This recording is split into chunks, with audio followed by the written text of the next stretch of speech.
시청자 여러분, 안녕하십니까? 여러분의 경제력 통찰력을 길러주는 경제아카데미입니다. 지금부터 오늘의 경제아카데미 방송을 시작하겠습니다. 오늘은 2019년 12월 25일, 26일, 오늘의 제목은 대출 제이고 보유세 올렸다. 고강도 규제의 집값 숨고르기 라는 제목을 가지고 살펴보도록 하겠습니다. 12, 16 부동산 대책 어떤 규제를 담았나? 정부가 부동산 대책을 또 내놨다. 기획재정부와 국토교통부, 국세청, 금관위, 원회 등의 관련 기관 합동으로 발표한 12, 16 부동산 대책이다. 기습적으로 발표한 이번 대책엔 다시 과열 양상으로 치달았던 서울 집값을 확실히 잡겠다는 의지가 담겼다. 대출 금지가 핵심이다. 9억 원이 넘는 주택에 대한 전세 매매 대출을 대폭 금지했다. 15억 원을 넘는 초고가 주택은 주택 보유 숫자와 관계없이 대출을 받을 수 없다. 단골 메뉴인 세제 강화 조치도 포함됐다. 종합부동산 세율을 1년 만에 상향 조정하고 주택 공시가격의 시세 반영률은 최대 80%로 끌어올리기로 했다. 민간단지 분양가 상한제 대상 지역도 대폭 확대했다. 전문가들은 문재인 정부 들어 18번째 나온 부동산 대책이 과열된 주택 투자 심리를 위축시킬 것으로 내다봤다. 공급 갈증은 여전하다는 지적이 나왔다.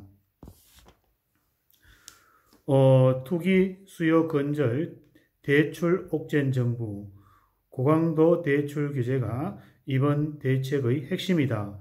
서울 등 투기 지역과 투기 과열 지구의 담보 인정 비율은 현행 40에서 주택가격 구간별로 자동 적용된다.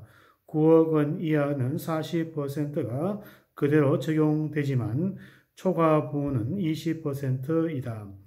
14억 원짜리 아파트를 살 때 기존에는 5억 6천만 원을 금융권에서 조달할 수 있었다.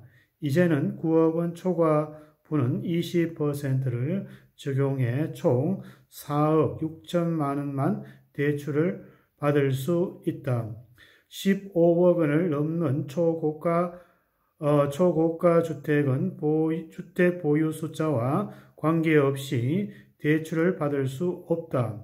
모든 금융기관의 가계대출과 사업자, 법인 등 차주가 대상이다.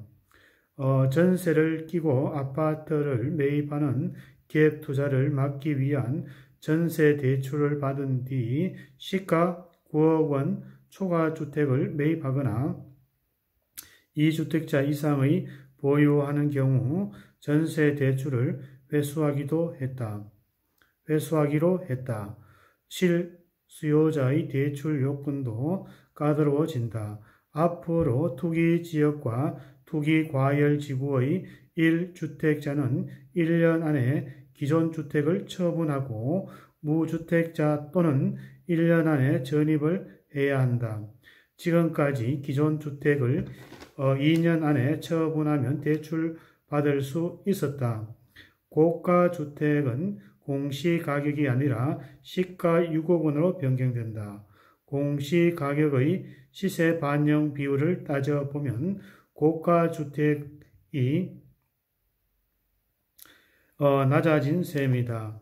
총 부채 원리금 상환 비율 관리 기준도 강화된다. DSR은 신용대출과 마이너스 통장 등 모든 금융권 대출 상환액을 연소득과 비교해 대출 한도를 따지는 지표이다. 지금까지 금융회사가 평균 목표 이내로 관리했다. 앞으로는 차주 단위로 DSR의 규제가 적용된다.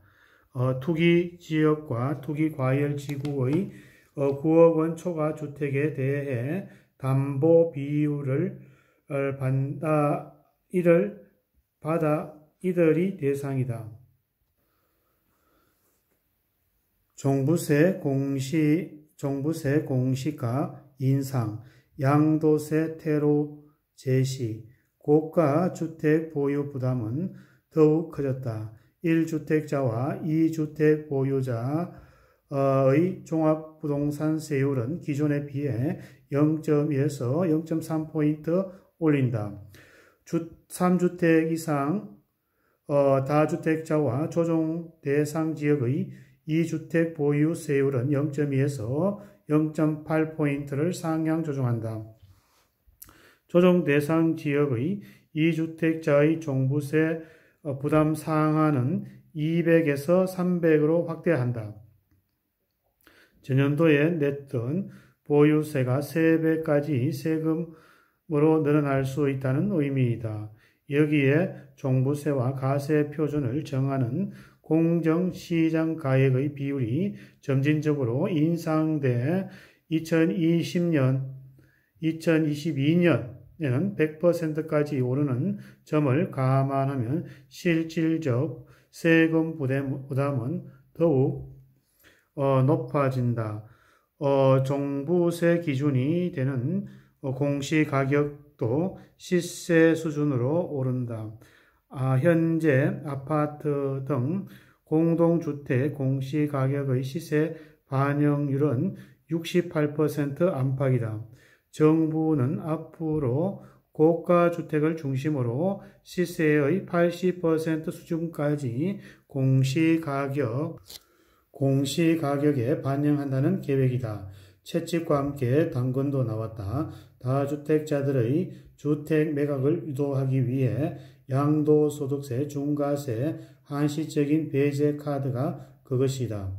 2주택자의 현행 양도세, 중과세를 52%, 3주택자는 62%, 정부는 다주택자가 조정 대상 지역에서 10년 이상 보유한 주택을 양도할 때는 중과세를 적용을 배제하고 다주택자의 장기 보유 특별 공제도 그대로 적용해 주기로 했다. 내년 6월 말까지 양도하는 주택도 적용된다.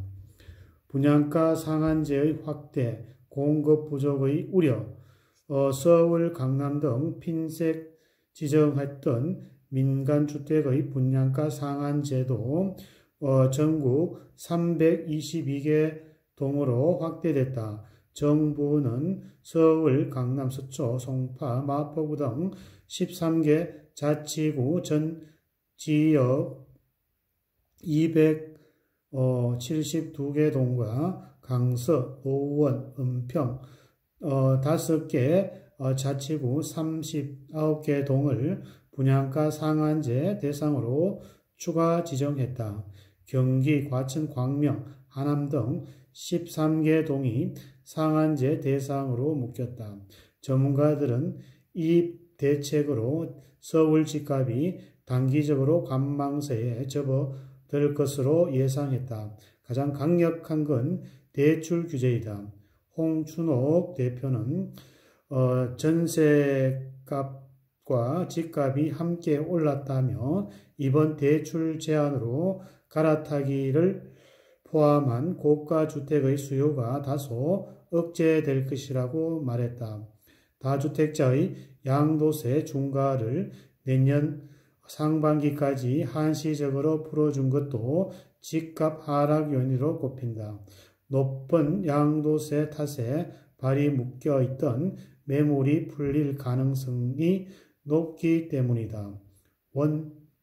원종훈 팀장은 정부가 양도세 중과세를 한시적으로 배제해 준 건 다주택자에게 매물을 내놓으라는 의미라며 절세 효과를 노린다면 이번 기회를 활용할 필요가 있다고 설명했다. 이번 대책이 단기적인 처방에 그칠 것이라는 전망도 만만치 않다. 집값 불안을 근본적으로 해소할 수 있는 공급 대책은 나오지 않았기 때문이다. 심교은 교수는 분양가 상한제 확대로 인해 타격을 받는 정비사업 단지가 늘어날수록 도심 공급은 줄어들 수밖에 없다며 수급을 해결하지 않고 규제로 시장을 안정시키는 건 과열된 시장을 잠시 시킬 뿐 근본적인 해결책이 될 수 없다고 지적했다. 오늘은 12.16 부동산 대책 어떤 규제를 담고 있나라는 것을 가지고 살펴보았습니다. 오늘의 부동산 대책 정보가 여러분의 발전에 도움이 되기를 기원합니다. 경제아카데미 TV는 여러분의 행복과 행운을 기원합니다. 감사합니다.